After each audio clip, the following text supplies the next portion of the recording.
What's up, guys? Mike the Cop. And today my friend, old academy mate, work partner, texted me because he was talking to some guys about a story where we were on a priority call responding together, and a lady, no matter what we were doing, was too stupid to get out of the frigging way. And I had had enough. I had enough of Michigan winters, and I had enough of this lady. So I got her attention another way to get the job done. Check it out. Hey, can you get over?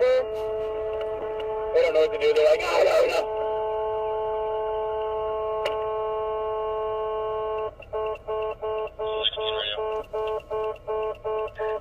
don't know.